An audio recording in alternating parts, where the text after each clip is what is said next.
8h32 et vous êtes bien sur RMC et BFM TV. Bonjour Amélie de Montchalin. Bonjour. Vous êtes ministre du budget et au fond c'est entre vos mains que se joue peut-être même le Premier ministre François Bayrou qui pourrait tomber d'ici mercredi. Je rappelle juste le calendrier. Depuis hier, les députés et les sénateurs ont commencé à discuter un budget commun. C'est la fameuse commission mixte paritaire. S'ils se mettent d'accord d'ici ce soir, le budget pourrait être débattu à l'Assemblée nationale en début de semaine prochaine avec ou sans 49.3, avec ou sans censure. Sauf que vous vous retrouvez presque dans un dilemme. Soit vous perdez les socialistes, soit vous perdez les patrons. Vous choisissez quoi ? Moi, je choisis la France. En fait, on est dans un moment d'urgence absolue. Ceux qui nous mettent la pression aujourd'hui, c'est d'abord les Français. C'est les agriculteurs, les patrons de PME, les artisans, les ménages qui disent « Qu'est-ce qui va se passer ? Comment cette année va se dérouler ?» Et donc moi, depuis que François Bayrou m'a proposé d'avoir ce rôle de ministre des Comptes publics avec Eric Lombard, avec tout le gouvernement, on a un objectif, que notre pays ait le plus vite possible un budget parce que la censure et l'absence de budget nous coûtent cher et surtout créent de l'immobilisme. Alors, on va voir comment vous faites pour trouver justement l'équilibre et faire en sorte que vous n'ayez pas de censure face à vous. Mais je voudrais d'abord que vous répondiez aux patrons. Les patrons, c'est quand même le nerf de la guerre. C'est aussi la question de l'emploi. Vous avez entendu évidemment les propos de Bernard Arnault, le patron d'LVMH, qui s'insurge contre la hausse des taxes en France et qui dit qu'il revient des États-Unis où c'est exactement l'inverse. Et il dit même, pour pousser à la délocalisation, c'est idéal. À cela, vous aviez rajouté les propos du patron d'EDF, qui dit que c'est un enfer d'investir en France. Les patrons de Michelin, les patrons de Seb et le patron du MEDEF, Patrick Martin, qui hier dit « Les patrons qui peuvent partir partent et ils ont raison ». Alors, d'abord, quand on écoute tous ces hommes, beaucoup d'hommes et aussi beaucoup de femmes entrepreneurs, entrepreneuses, Bernard Arnault, c'est la voix d'un artisanat français qui a conquis le monde. Donc il faut entendre. Ce que j'ai à leur dire ce matin, c'est que nous sommes dans un moment exceptionnel et que ce qui est sur la table n'aurait jamais été proposé si ce n'était pas exceptionnel. Ce que j'ai à leur dire, c'est que nous prenons conscience, collectivement au gouvernement, de l'effort que nous leur demandons dans un moment collectif d'effort. Mais ce que j'ai surtout à leur répondre, c'est que ce moment n'est pas inutile. Qu'en contrepartie, le gouvernement prend aussi l'engagement exceptionnel de voir comment nous pouvons leur assurer les conditions de leur innovation, de leur présence, de la création d'emplois et de ce qui fait notre prospérité collective. Ce que j'ai à leur dire, c'est que en 2025, nous allons, et c'est la ministre des PME par exemple, qui va relancer le très grand chantier de la simplification des normes, des procédures pour les entreprises. Mais combien de fois on nous a fait le coup de la simplification, là, Montchalin ? Éric Lombard, au niveau européen, qu'est-ce qu'il voit ? Il voit Ursula von der Leyen, grâce à la France, un engagement, lancer un très grand plan de simplification et de soutien à l'industrie. Moi, je peux vous parler en tant que ministre des Comptes publics. 2025, c'est l'année où nous avançons l'équivalent de ce qui va être presque le prélèvement à la source pour les entreprises. Ça s'appelle la facturation électronique. Ça va pré-remplir les déclarations de TVA que tous les patrons de France connaissent comme étant très coûteuses, très pénibles et d'ailleurs source de fraude pour l'État. Donc, ce que j'ai à leur dire, oui, c'est exceptionnel. Mais nous serons à la hauteur de ce moment exceptionnel pour ne pas vous cibler. Les entreprises ne sont pas des cibles. Les entreprises sont nos alliés, sont nos ancres, on a besoin de nos entreprises. Ça, c'est des mots, Amélie de Montchalin. Quand Bernard Arnault, il va plus loin, il dit même, au fond, on sait que quand il y a des taxes, dans un sens, on nous dit que c'est exceptionnel, mais en fait, il ne vous croit pas que vous la relèverez, que ça ne durera qu'un an. Eh ben, moi, je dis... Et si dans un an, la situation n'est pas meilleure, vous continuerez. Je le dis à tous les patrons français. Je suis arrivé le 23 décembre. Nous sommes arrivés avec ce gouvernement, avec Éric Lombard, avec François Bayrou, le 23 décembre. Nous avions un objectif. Faire en sorte que le pays reparte, qu'il ait un budget qui soit un budget de compromis. Et nous devons, et je m'engage à faire beaucoup mieux en 2026. Mais ce que j'ai aussi à dire aux patrons, une seconde, c'est que oui, nous leur demandons un effort. Mais en contrepartie, l'État fait le plus gros effort d'économie qu'il n'a jamais fait depuis 25 ans. On va y revenir, parce que franchement, c'est pas très convaincant sur les baisses des dépenses. Baisser la dépense de l'État dans des proportions qui sont inédites depuis plus de 15 ans. Nous avons baissé sa dépense en valeur, ce qui est inédit depuis plus de 10 ans. La Cour des comptes, le Haut Conseil aux finances publiques voit que nous faisons un effort sur notre fonctionnement de l'État, qui est inédit. Oui, donc, mais vous savez ce qu'elle dit aussi, puisque vous le citez, le Haut Conseil aux finances publiques, il dit aussi que l'effort que vous portez, il tient à 9 sur 10, 9 pour la hausse des impôts, 1 seulement proportionnellement seulement sur la baisse des Je vais vous donner les finances. chiffres. Les impôts, c'est 20 milliards. Les baisses de dépenses, c'est 30 milliards. Sur les 30 milliards de baisses de dépenses, il y en a 24 milliards pour l'État. C'est un effort inédit. Mais alors, ça veut dire que le Haut Conseil des finances publiques a mal lu ? Vous parlez d'ajustement structurel. Moi, je vous parle de ce qu'il y a dans le budget que les députés et les sénateurs sont en train de regarder aujourd'hui. On est bien d'accord qu'ils disent, et il est bien écrit, sur l'ajustement que l'effort structurel est fait 9, c'est les impôts. 1, en termes de proportion, c'est les baisses des dépenses. Je pourrais, et ça va être un débat super technique, ce que dit la Cour des comptes. C'est que, nous avons l'impératif de faire 5,4% de déficit. C'est ce que les députés et les sénateurs regardent aujourd'hui. La Cour des comptes, elle dit une deuxième chose, c'est pas que 2025 qui compte. C'est comment on désendette notre pays et qu'on a 3% de déficit d'ici 2029. Et donc, je prends l'engagement et je le redis. L'effort jusqu'en 2029. Et d'ailleurs, vous le voyez dans le budget. Il passe pas par des hausses d'impôts à tous azimuts, dans tous les sens, aucun impôt pour les classes moyennes, et c'est un choix. Mais moi, je vous dis, en 2026, l'engagement que je prends devant vous, c'est que nous allons faire beaucoup mieux, nous allons faire différemment, et nous allons faire en sorte surtout que 2025 soit une année utile mais pour ça, il faut que ça de notre pays. tienne. Amine Monchalin, vous parlez de 2026. On ne sait même pas si vous serez là la semaine prochaine. Pardon de le dire comme ça, mais c'est vrai que c'est ça ce qui se joue ce matin. Et je voudrais vous interroger aussi sur les propos des socialistes et du RN. Mais Patrick Martin, il dit cette phrase précisément. Il dit les patrons qui peuvent partir partent et ils ont raison. Bernard Arnault, il dit pour pousser à la délocalisation, c'est idéal. Est-ce que c'est une menace de délocalisation? Est-ce que c'est une forme de chantage? Dans ce cas, vous n'avez pas joué au chantage avec eux puisque vous nous redites ce matin qu'il n'est pas question de revenir sur cette taxation exceptionnelle.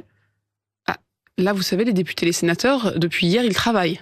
Ils travaillent sur le budget. Le budget, on est en train de le construire. Le but, c'est qu'il soit adopté et qu'il soit le fruit d'un compromis le plus vite possible. Donc non, il n'y a pas de retour en arrière. En revanche, je vais il n'y a pas de retour en arrière. Mais en revanche, il y aura un retour en arrière en 2026. Ce que les députés et les sénateurs sont en train d'examiner, c'est que c'est pour 1 an, et vous avez la parole d'un gouvernement qui dit 2025 doit à la fois être une année utile, digne de l'effort exceptionnel que les entreprises, et en particulier les plus grandes, vont faire en 2025. Mais une année utile pour que l'année prochaine, le budget soit construit différemment. Mais moi, j'ai un message à adresser à ceux qui cette fronde des patrons, c'est quand même une fronde des patrons. Partir. Je voudrais vraiment le dire avec, vous voyez, la femme politique engagée que je suis depuis 7 ans. Depuis 7 ans, si on regarde, la France a redonné de la compétitivité à l'emploi en France. La France, par ses choix, a largement financé l'apprentissage, c'est-à-dire l'accès aux compétences pour les PME et les entreprises. Vous ne me parlez que de points sur lesquels vous allez justement revenir en arrière. Non, sur l'apprentissage, on revient sur les dispositifs de la crise. On ne revient pas sur la réforme de 2018. Pas du tout. Mais vous revenez en arrière par rapport à ce qui était fait jusqu'à l'année dernière. Parce qu'on était en crise. Parce que ça s'appelait le Covid. En France, depuis 7 ans, on a soutenu les entreprises comme nulle part au monde pendant le Covid, avec le prêt garanti, avec le fonds d'urgence. Le plan de relance en France a été un plan qui a soutenu notre transition énergétique, qui a soutenu les entreprises, qui a soutenu l'innovation. En France, il y a 2 ans, on a soutenu les PME et les entreprises face au choc de l'énergie. Donc ce que je dis aux patrons, c'est oui, nous sommes dans une situation difficile. Mais si on est honnête, je crois qu'il y a très peu de pays au monde qui, quand on est en crise, fait autant pour protéger les entreprises et les salariés. Donc, les entrepreneurs sont des personnes que je crois engagées, que je crois sincères, que je crois patriotes. Nous sommes dans un moment difficile. Le monde entier vit une situation difficile. Cette taxe exceptionnelle, juste pour qu'on comprenne bien le contour, c'est sur ceux qui produisent en France. Est-ce que ça veut dire que, par exemple, quand Bernard Arnault s'insurge, oui, LVMH va payer cette taxe, alors que, par exemple, Total, qui ne produit pas en France, ne paiera pas cette taxe? Ça dépend de l'activité et des bénéfices faits sur l'activité française. C'est le principe de l'impôt. Il y a quand même un problème, vous le comprenez bien. C'est pour ça que Total ne paye pas cette taxe exceptionnelle et que LVMH le paye. C'est pour ça que c'est exceptionnel. Ça touche les entreprises qui font plus que 1 milliard de chiffre d'affaires. Et je tiens à dire aussi, et vous le savez, c'est qu'on a eu une dynamique de l'impôt sur les sociétés très faible en 2023-2024. Et donc, c'est bien aussi pour ça que c'est exceptionnel. Mais vous nous confirmez bien qu'effectivement, vous savez, en France, je peux pas taxer ce qui se passe à l'extérieur de nos frontières. Dans le modèle qu'il est aujourd'hui, ça veut dire que LVMH paiera, Total ne paiera pas. Non, mais Total paye des impôts, les entreprises payent des impôts. Simplement, moi, je suis ministre des comptes publics français.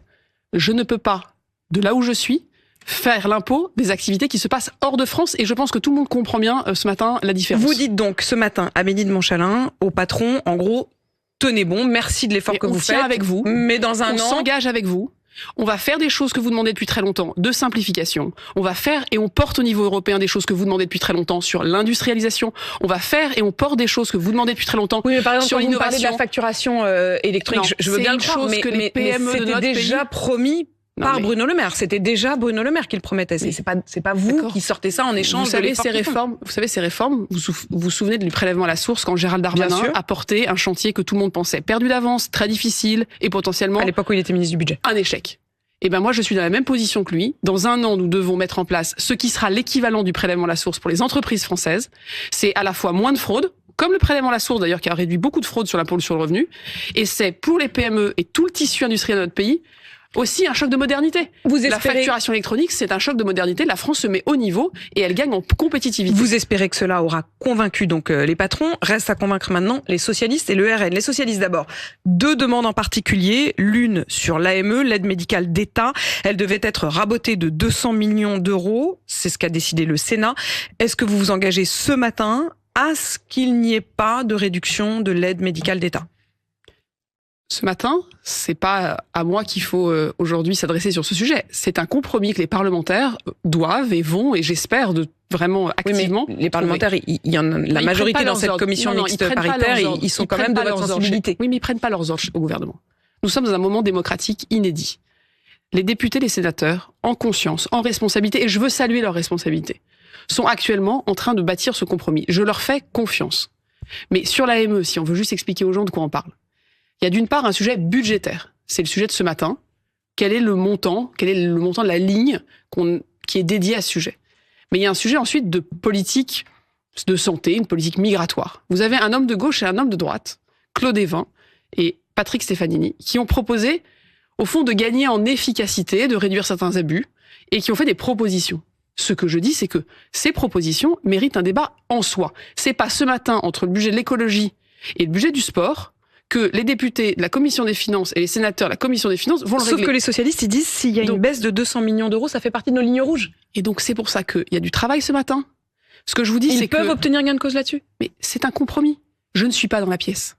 Je souhaite, pour mon pays, que nous trouvions un compromis sur ce sujet. Et je dis que par ailleurs, il y a des sujets qui sont aussi dans le débat, qui n'ont pas à être traités et qui, à mes yeux, ne doivent pas être traités ce matin, je vous dis, entre le budget de l'écologie et du sport, qui sont des sujets de nuance et d'efficacité. Et il y a une question. Nuance sur, on doit soigner évidemment, mais aussi nuance sur le fait que, évidemment, on doit combattre les abus. Et ça, c'est un débat en soi. J'ai pas peur de ce débat. Mais c'est pas le débat de ce matin. Vous auriez dit submersion d'ailleurs, vous? Moi, je vois qu'on a un Premier ministre qui a des valeurs. Il n'a pas dit submersion. Submersion migratoire. Risque de submersion. Non, il n'a pas dit ça. Il a dit qu'il y avait un sentiment dans le pays qui devait nous faire ouvrir les yeux. Et je suis, moi, vous savez, très heureuse et à l'aise. Je suis très à l'aise, et même heureuse, de participer à un gouvernement où, sous l'autorité de François Bayrou, vous avez des gens qui ont des sensibilités, qui ont des convictions différentes, mais qui sont d'accord sur l'essentiel. Et l'essentiel, c'est quoi? C'est que dans ce gouvernement, nous n'avons aucune difficulté à nous dire que notre priorité, c'est de lutter contre l'immigration illégale et les trafiquants humains. Et nous n'avons aucune difficulté à nous dire aussi que dans notre pays, quand on travaille, quand on s'intègre, eh ben on doit aussi lutter contre les discriminations et que chacun a sa place. Et ben moi, vous voyez, cette ligne-là, elle me convient parfaitement. Est-ce qu'il y aura, oui ou non, une augmentation du SMIC? Mais là aussi, reprenons les choses correctement. Le Premier ministre, il y a exactement 10 jours, monte à la tribune de l'Assemblée nationale et dit « Je vous annonce que ce gouvernement veut ouvrir une conférence avec les partenaires sociaux sur le travail, sur les salaires et sur les carrières. » Mais mes confrères des Échos croient savoir, et ils le disent ce matin, que François Bayrou a fermé la porte à une augmentation de 1% du SMIC. Il n'a pas fermé la porte. Il n'a pas fermé la porte, vous nous le dites ce matin. Parce que si vous dites qu'il y a une conférence sur le travail et les salaires, si la ministre du Travail pilote cette conférence, et si déjà vous dites, voilà, on a déjà décidé tout ce qui était autorisé, tout ce qui était interdit, tout ce qui se passerait, pourquoi on fait des compromis? Moi, je crois à la démocratie sociale. On y croit sur les retraites. On y croit sur le travail, on y croit sur le SMIC. Je crois aussi à la démocratie représentative. C'est pour ça que ce moment démocratique, c'est un moment, vous voyez, je vous parle très clairement. Je vous dis ce qu'on voudrait, je vous dis ce qu'on a poussé dans le compromis, et je vous dis aussi ce qu'on ne veut pas. Et ce compromis, moi, je suis très fier d'une chose. C'est que le budget qu'aujourd'hui, les sénateurs et les députés, c'est un meilleur budget. Mais il faut aussi que vous-même vous engagiez. Mais je m'engage. Est-ce que, oui ou non, vous souhaitez, par exemple, et est-ce qu'on en a les moyens, augmenter d'1% le SMIC? Mais si les partenaires sociaux se réunissent, si le patronat et les syndicats, en regardant le sujet des salaires, la fameuse désmicardisation, disent la manière d'y arriver, vous voyez, c'est qu'on fasse telle réforme, telle mesure. C'est pas à moi ce matin, vous voyez, le 31 janvier, alors qu'on est en train de chercher un budget, de décider ça. En tout cas, vous nous dites ce matin que la porte n'est pas fermée là-dessus. Je voudrais vous interroger aussi sur les demandes de l'autre côté, c'est-à-dire du côté du RN. Donc on l'a bien compris, sur les deux points qui crispent encore les socialistes, qui sont la question de l'augmentation du SMIC ou la question de l'AME. Mais je peux vous dire quelque chose sur les socialistes. Depuis un mois, il y a eu beaucoup de gens qui vous ont dit ah là là, c'est une négociation porte fermée, dans le secret. Pas du tout. D'abord, je veux saluer l'engagement de tous les groupes politiques qui, en responsabilité face au péril que vit notre pays, sont venus tous travailler à bâtir un compromis. Et ce que je peux vous dire, c'est que le texte sur lequel ils travaillent tous ce matin et qu'ils ont travaillé hier, c'est un meilleur budget pour les Français. Parce que les propositions exigeantes des uns et des autres, des socialistes, des différents groupes, des oppositions, qui ont été mises sur la table et que nous avons, avec Éric Lombard, intégrées dans ce qui nous semble être une proposition de compromis, nous amène à être dans un meilleur budget pour les Français. Un meilleur budget pour le futur, parce qu'on a remis des moyens pour la recherche, pour la transition écologique. Un meilleur budget pour nos enfants, parce qu'on a remis de l'argent et plus qu'on imaginait dans l'éducation avec les cantines enseignants, notamment pour un certain nombre de territoires ruraux. Un meilleur budget pour notre pays. Et c'est ça qui, moi, aujourd'hui... Et vous pensez, au moment où on se parle, Amélie de Montchalin, que les socialistes ne censureront pas? En tout cas, c'est tout le sujet, c'est est-ce que dans notre pays, on peut avoir des groupes d'opposition et les socialistes vont rester dans l'opposition? Parce qu'on leur a jamais proposé un contrat de majorité. On leur dit pas... Vous votez le budget. Voter le budget, en général, ça veut dire rejoindre la majorité.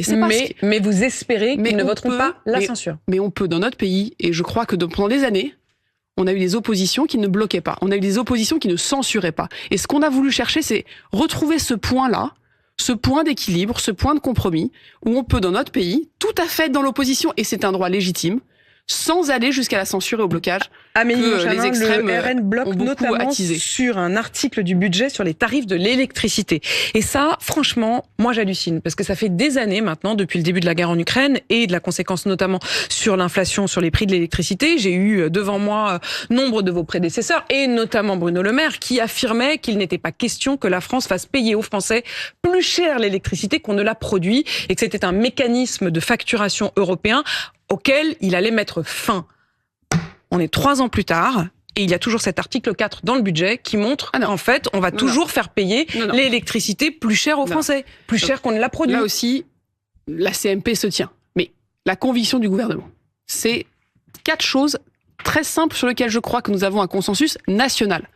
Le compromis, c'est pas le consensus mou. Non, mais pendant ce temps-là, l'Espagne et le Portugal sont sortis de ce système et aujourd'hui, ils ont un système budgétaire et un équilibre de leur compte qui est bien meilleur que le nôtre. Alors, on est d'accord. Pas qu'à cause de l'électricité. Non, mais en partie. Si on regarde ce qu'il y a dans cet article, le premier point, c'est que nous voulons continuer à avoir des prix régulés. Régulés, c'est-à-dire des prix qui soient pas comme ce qu'on voit dans les pays nordiques, notamment, où tous les matins, vous savez, les gens se lèvent et ils regardent le prix de l'électricité. Parfois, ça change même dans la journée. Parfois, on fait sa machine à laver en fonction du prix de l'électricité. C'est pas ce que nous voulons. On le veut pas parce qu'on veut pas que ça bouge tous les jours, et on veut aussi que nos entreprises aient de la prévisibilité. On en a parlé des entreprises. Une partie aussi de notre compétitivité vient de cette capacité à avoir des prix de l'énergie prévisibles et faibles grâce au nucléaire. Donc, 1, on croit à la régulation. 2, on a tiré les conséquences de la crise de 2022, et le mécanisme que nous proposons, il est très protecteur si nous avions à revivre des crises violentes de hausse d'énergie. Et puis, 3e élément, il y a un consensus aujourd'hui qui se dégage sur l'importance du nucléaire. Parce que c'est une énergie fiable et c'est une énergie souveraine.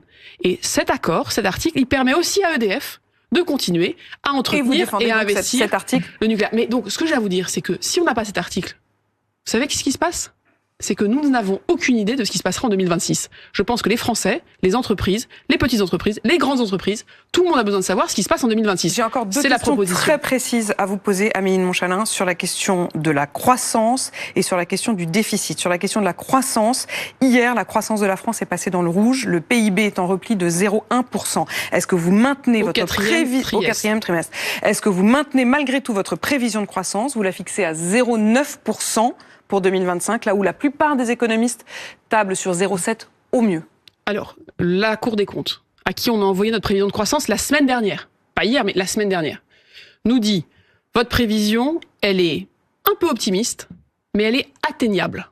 Et donc, je n'ai pas de raison aujourd'hui de changer la prévision de croissance. Ce que je peux vous dire aussi, c'est qu'une partie de la baisse de croissance qu'on observe, et c'est dans les chiffres d'hier, ça se voit, c'est que la censure, l'incertitude, l'absence de budget pèse énormément. Et donc oui, nous avons, avec le retour d'un budget clair, d'un budget qui, je l'espère, sera l'objet d'un compromis, permettre aux Français, à l'économie de repartir. Dernière question, est-ce que vous promettez toujours d'atteindre 5,4% de déficit ou est-ce qu'il ne serait pas plus réaliste de dire que ce sera 5,5%? C'est pas une promesse. Là aussi, la Cour des comptes nous le dit, c'est un impératif. Pourquoi on est fixé sur ce chiffre? Parce que si on n'a pas un cap clair, c'est l'endettement, c'est le surendettement. Et le surendettement, vous savez, il y a un homme de gauche, Pierre Mendès France, qui disait, vous savez, ceux qui croient au système public, au service public, à la redistribution, devraient plus que les autres s'intéresser au compte public. Et moi, je crois que parce que nous voulons conserver un système public français qui fonctionne, nous devons avoir une stratégie de désendettement. Elle commence par 5,4 en 2025, 3% de déficit en 2029, et vous avez ma parole, c'est l'engagement que nous prenons, c'est le compromis qui est en train de se bâtir, et oui, le coût du compromis, il a été intégré dans l'impératif que nous avons de réduire le déficit. Et vous maintenez donc les 5,4. Merci beaucoup.